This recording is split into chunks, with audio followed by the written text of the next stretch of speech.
Hello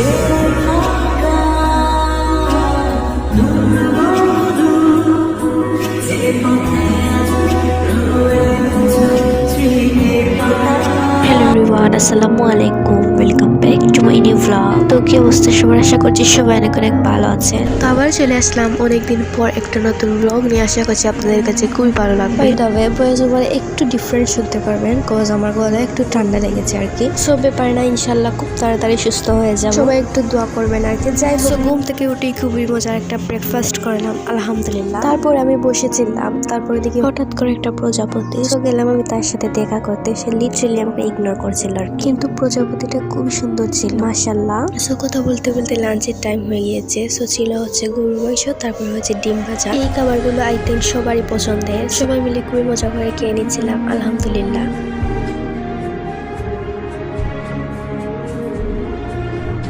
so এই দিন বিকেলে আমার একটা কাজিন আসছিল। সবাই মিলে খুবই মজা করে আর কি বিকেলের নাস্তা করছিলাম। নুডলস পার্টি আর কি। আর নুডলস আমার কতটা পছন্দ সবাই হয়তো জানেন। আর এই নুডলসটা বেশ মজা হয়েছিল। আর সবাই আমরা এক প্লেটে আর কি খাচ্ছিলাম। সো সবাই মিলে খুবই মজা করে খাওয়া দাওয়া করলাম আলহামদুলিল্লাহ।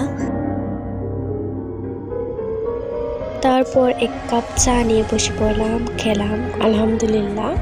তারপরে দেখি আমার একটা কাজিন একটা কাঁথা নিয়ে আসছে। সো আমি দেখলাম আর কি। এন্ড খুব সুন্দর করে সে ক্লে দিয়ে আর কি ডিজাইন করছিল।